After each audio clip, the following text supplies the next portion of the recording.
O senhor informante montou uma tese que deu início ao processo de reprovação das contas da presidenta Dilma em 2014 e depois ao início do processo de impeachment. A presidenta Dilma está sendo processada e julgada por crimes de responsabilidades, as tais pedaladas fiscais, que já foram descaracterizadas como crime pelo Ministério Público, e 3 decretos de suplementação. Eram 6, agora tem 3 decretos apenas, que na tese dos senhores e do senhor informante foi fundamental para o descontrole das finanças públicas e por consequência da crise econômica brasileira. É essa a narrativa. Apesar de ser o presidente interino hoje, Michel Temer, o que fez o maior déficit orçamentário da história do país, 170 bilhões de reais. Na semana passada, esteve na Comissão de Assuntos Econômicos o senhor Mansueto Almeida, que é secretário de Acompanhamento Econômico do Ministério da Fazenda. Não é do PT, não trabalhou com a presidenta Dilma, se não me engano, até ligado ao PSDB. E disse o doutor Mansueto, desde o início dos anos 90, todos os presidentes da República que entraram no Palácio do Planalto, ao saírem, deixaram para trás uma despesa primária maior, o que significa que há algo estrutural no crescimento da despesa pública no Brasil. De 1991 a 2015, temos crescimento da despesa de praticamente 9 pontos do PIB. Para onde foi esse crescimento? A maior parte para programas que a gente chama de transferência de renda, inclusive seguro-desemprego, abono salarial e previdência. E completa ele. Então, dá para fazer ajuste em 1 ou 2 anos? E, infelizmente, não. Não conheço nenhum país do mundo que tenha feito ajuste em 1 e 2 anos, que era o que propunha o informante e o Tribunal de Contas da União para que a presidenta fizesse. O senhor acha razoável julgar, processar e condenar a presidenta pelo desequilíbrio fiscal estrutural que nós temos nas contas públicas por causa de 3 decretos de suplementação e uma chamada pedalada fiscal já descaracterizada pelo Ministério Público? Em 15 de junho, o senhor falou que a fonte de recurso de excesso de arrecadação era neutra. 15 de junho de 2015, num relatório que Vossa Senhoria fez. Em 8 de junho, aqui na comissão especial, o senhor disse que não era neutra mais, que só o remanejamento, a anulação de fonte era neutra. Por que o senhor mudou de ideia? Todos os decretos de suplementação são de fontes de recurso vinculada, doações, taxas de vestibular, convênios, não podem ser utilizadas para outro fim, para pagamento de juros. Em qual instrumento, instituto legal, o senhor se baseia para dizer que a presidenta não podia usar essas fontes para suplementar as despesas específicas, já que é vedado pela Lei de Responsabilidade Fiscal ela utilizar essas fontes para pagar serviços da dívida, pagar juros, pagar despesas financeiras, mas eu gostaria que o senhor especificamente dissesse qual é a lei e qual é o artigo que embasa a sua convicção. Não, é que... Pois não. Senhor Júlio Marcelo, com a palavra. Obrigado, senhor presidente. Obrigado, senadora Gleisi Hoffmann. Senadora, existem maneiras constitucionais e legais de fazer a gestão pública do país, a gestão fiscal, mesmo em momentos de crise, mesmo em queda de receita. Os fatos que levaram à rejeição das contas, os fatos que deram base à denúncia aqui apresentada, são as ilegalidades cometidas na gestão fiscal. Não é a questão estrutural, o crescimento estrutural das despesas primárias. Como bem disse Vossa Excelência, Mansueto Almeida mostrou que isso ocorre há vários anos. E nem por isso os presidentes anteriores, nos exercícios anteriores, incidiram nas ilegalidades que aconteceram em 2015 e em 2014. Então, é um problema de descumprimento da Constituição, não é um problema de ter déficit ou não ter déficit. O déficit, ele em si, não é ilegal. O que é legal é descumprir a meta, o que é legal é editar decretos não compatíveis com a meta, o que é ilegal é utilizar bancos públicos federais para despesas primárias. Enfim, essas são as ilegalidades que estão em discussão. Nesse parecer que a Vossa Excelência menciona, no memorial que elaborei, dirigido aos ministros do Tribunal de Contas, considerei o critério mais benéfico para mostrar, para sensibilizar os ministros do Tribunal de Contas, que mesmo no critério mais benéfico havia irregularidade grave que justificaria a rejeição das contas. Mas quando o tribunal adota o acórdão 2461, ele adota esse outro critério, menos benevolente. Ele adota o critério que também rejeita o excesso de arrecadação como fonte neutra, que pode ser utilizada em caso de incompatibilidade com o cumprimento da meta. Então, passei a seguir esse critério do tribunal naquele momento.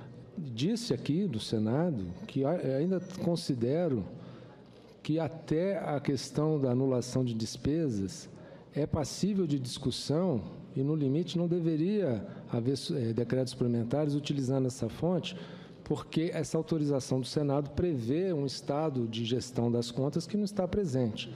Mas, enfim, a mudança é essa. E o excesso de arrecadação, ainda que seja de uma receita vinculada, já disse isso aqui hoje, só pode ser gasto se tiver autorização orçamentária. E quem diz isso é a Constituição. É simples. Onde é que está dito que o excesso de arrecadação não pode ser gasto enquanto não estiver incluído no orçamento? Na Constituição da República, na Lei 4.320, na Lei de Responsabilidade Fiscal. E a inclusão tem que se dar pelos mecanismos constitucionais e legais. Quando se dá por um decreto.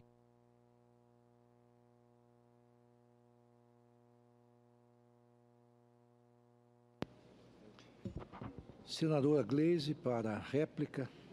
Só para deixar claro, em 2001, Fernando Henrique Cardoso e 2009, presidente Lula, fizeram os mesmos decretos de crédito suplementar. Então, não corresponde à verdade o que aqui falou o informante.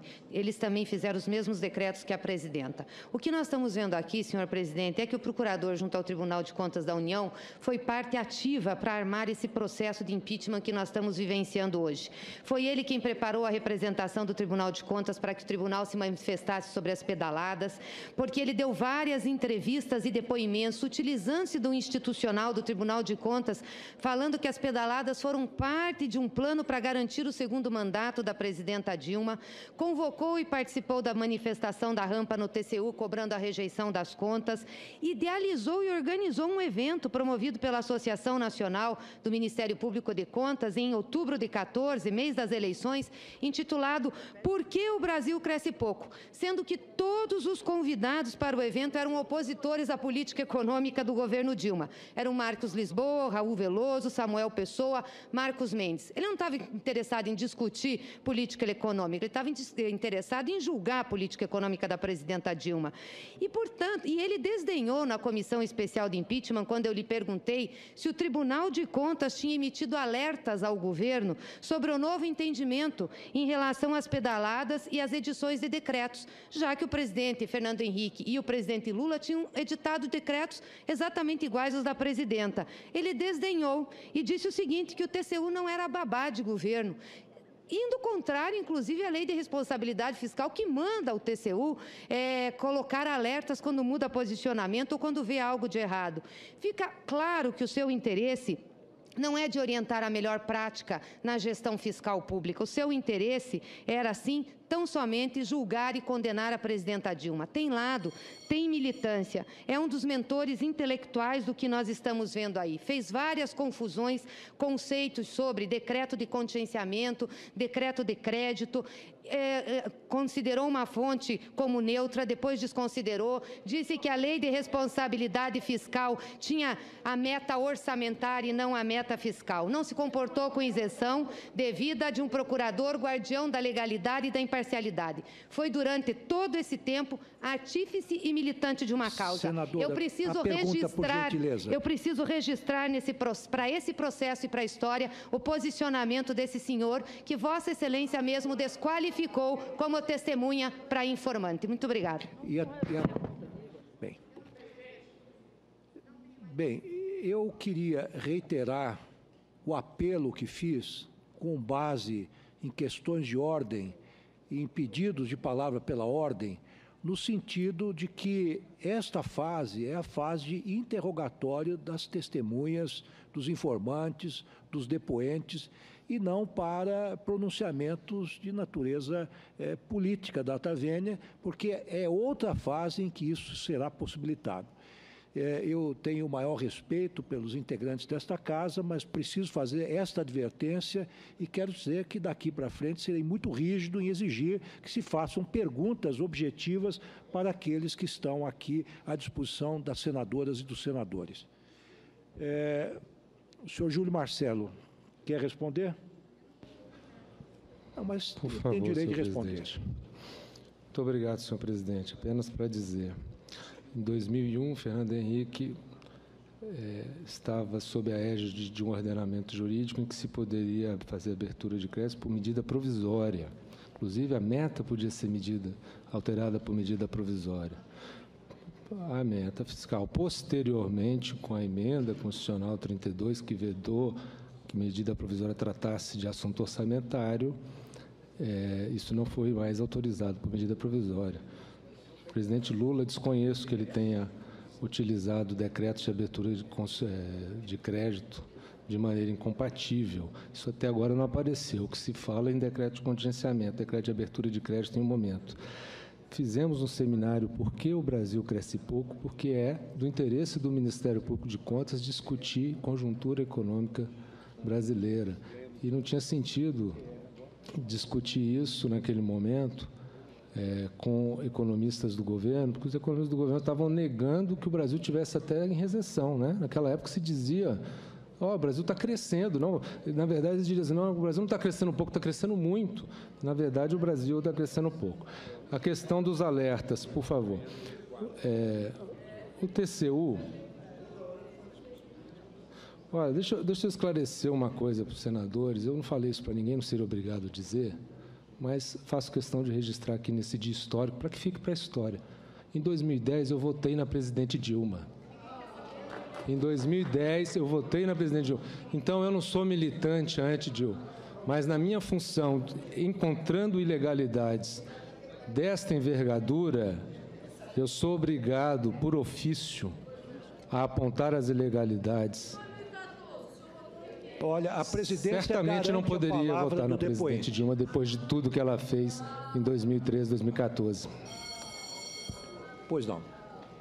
Senadora Gleice, agradeço a intervenção de Vossa Excelência. Convido agora o senador Eduardo... Implementação e uma chamada pedalada fiscal já descaracterizada pelo Ministério Público? Em 15 de junho, o senhor falou que a fonte de recurso de excesso de arrecadação era neutra. 15 de junho de 2015, num relatório que Vossa Senhoria fez. Em 8 de junho, aqui na comissão especial, o senhor disse que não era neutra mais, que só o remanejamento, a anulação de fonte era neutra. Por que o senhor mudou de ideia? Todos os decretos de suplementação são de fontes de recurso vinculada. Doações, taxas de vestibular, convênios, não podem ser utilizadas para outro fim, para pagamento de juros. Em qual instrumento, instituto legal, o senhor se baseia para dizer que a presidenta não podia usar essas fontes para suplementar as despesas específicas, já que é vedado pela Lei de Responsabilidade Fiscal ela utilizar essas fontes para pagar serviços da dívida, pagar juros, pagar despesas financeiras. Mas eu gostaria que o senhor especificamente dissesse qual é a lei e qual é o artigo que embasa a sua convicção. Não, é que causa isso. Pois não. Senhor Júlio Marcelo, com a palavra. Obrigado, senhor presidente. Obrigado, senadora Gleisi Hoffmann. Senadora, existem maneiras constitucionais e legais de fazer a gestão pública do país, a gestão fiscal, mesmo em momentos de crise, mesmo em queda de receita. Os fatos que levaram à rejeição das contas, os fatos que deram base à denúncia aqui apresentada, são as ilegalidades cometidas na gestão fiscal. Não é a questão estrutural, o crescimento estrutural das despesas primárias. Como bem disse Vossa Excelência, Mansueto Almeida mostrou que isso ocorre há vários anos. E nem por isso os presidentes anteriores, nos exercícios anteriores, incidiram nas ilegalidades que aconteceram em 2015, em 2014. Então, é um problema de descumprimento da Constituição, não é um problema de ter déficit ou não ter déficit. O déficit, ele em si, não é ilegal. O que é ilegal é descumprir a meta, o que é ilegal é editar decretos não compatíveis com a meta, o que é ilegal é utilizar bancos públicos federais para despesas primárias. Enfim, essas são as ilegalidades que estão em discussão. Nesse parecer que a Vossa Excelência menciona, no memorial que elaborei, dirigido aos ministros do Tribunal de Contas, considerei o critério mais benéfico para mostrar, para sensibilizar os ministros do Tribunal de Contas, que, mesmo no critério mais benéfico, havia irregularidade grave que justificaria a rejeição das contas. Mas, quando o tribunal adota o Acórdão 2461, ele adota esse outro critério, menos benevolente. Ele adota o critério que também rejeita o excesso de arrecadação como fonte neutra, que pode ser utilizado em caso de incompatibilidade com o cumprimento da meta. Então, passei a seguir esse critério do tribunal naquele momento. Disse aqui do Senado que ainda considero que até a questão da anulação de despesas é passível de discussão e, no limite, não deveria haver decretos suplementares utilizando essa fonte, porque essa autorização do Senado prevê um estado de gestão das contas que não está presente. Mas, enfim, a mudança é essa. E o excesso de arrecadação, ainda que seja de uma receita vinculada, já disse isso aqui hoje, só pode ser gasto se tiver autorização orçamentária. E quem diz isso é a Constituição, é simples. Onde é que está dito que o excesso de arrecadação não pode ser gasto enquanto não estiver incluído no orçamento? Na Constituição da República, na Lei 4.320, na Lei de Responsabilidade Fiscal. E a inclusão tem que se dar pelos mecanismos constitucionais e legais. Quando se dá por um decreto.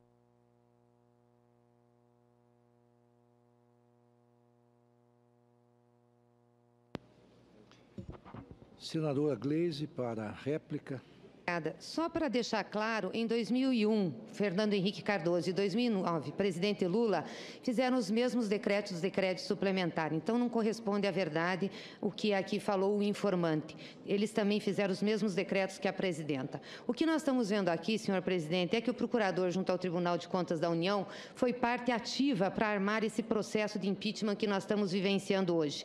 Foi ele quem preparou a representação do Tribunal de Contas para que o tribunal se manifestasse sobre as pedaladas, porque ele deu várias entrevistas e depoimentos, utilizando-se do institucional do Tribunal de Contas, falando que as pedaladas foram parte de um plano para garantir o segundo mandato da presidenta Dilma, convocou e participou da manifestação da rampa no TCU, cobrando a rejeição das contas, idealizou e organizou um evento promovido pela Associação Nacional do Ministério Público de Contas, em outubro de 14, mês das eleições, intitulado Por que o Brasil Cresce Pouco?, sendo que todos os convidados para o evento eram opositores à política econômica do governo Dilma. Eram Marcos Lisboa, Raul Veloso, Samuel Pessoa, Marcos Mendes. Ele não estava interessado em discutir política econômica, ele estava interessado em julgar a política econômica da presidenta Dilma.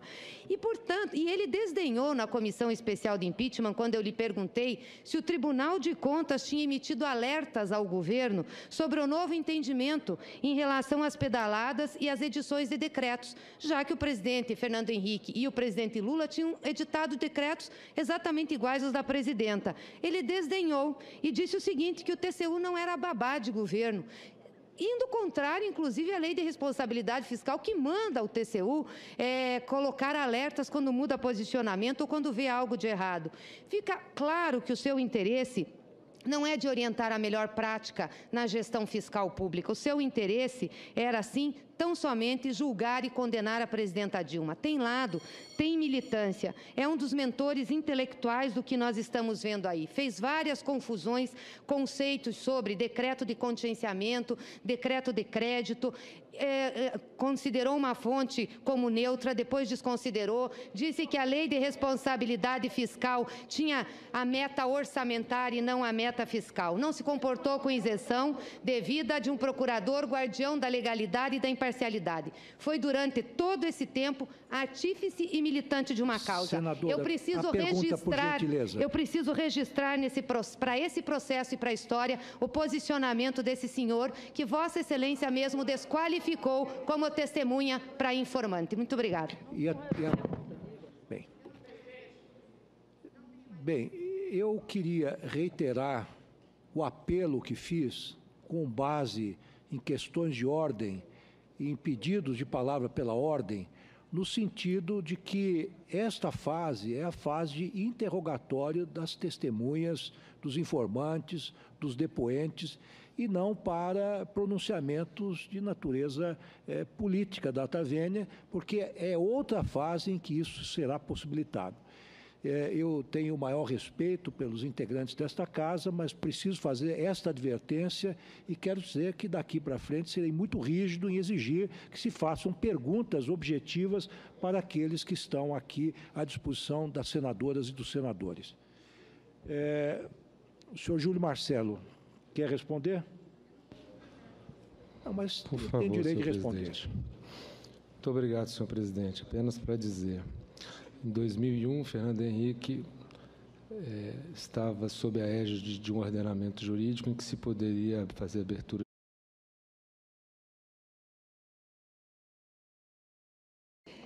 O senhor informante montou uma tese que deu início ao processo de reprovação das contas da presidenta Dilma em 2014 e depois ao início do processo de impeachment.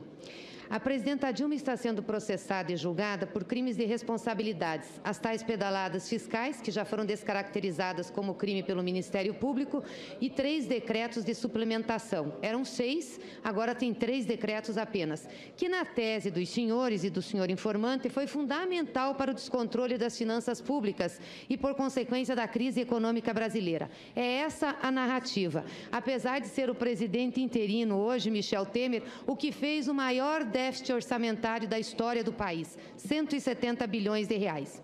Na semana passada, esteve na Comissão de Assuntos Econômicos o senhor Mansueto Almeida, que é secretário de Acompanhamento Econômico do Ministério da Fazenda. Não é do PT, não trabalhou com a presidenta Dilma, se não me engano, até ligado ao PSDB. E disse o doutor Mansueto, desde o início dos anos 90, todos os presidentes da República que entraram no Palácio do Planalto, ao saírem, deixaram para trás uma despesa primária maior, o que significa que há algo estrutural no crescimento da despesa pública no Brasil. De 1991 a 2015, temos crescimento da despesa de praticamente 9 pontos do PIB. Para onde foi esse crescimento? A maior parte para programas que a gente chama de transferência de renda, inclusive seguro-desemprego, abono salarial e previdência. E completa ele. Então, dá para fazer ajuste em 1 ou 2 anos? Infelizmente, não. Não conheço nenhum país do mundo que tenha feito ajuste em 1 e 2 anos, que era o que propunha o informante e o Tribunal de Contas da União para que a presidenta fizesse. O senhor acha razoável julgar, processar e condenar a presidenta pelo desequilíbrio fiscal estrutural que nós temos nas contas públicas por causa de 3 decretos de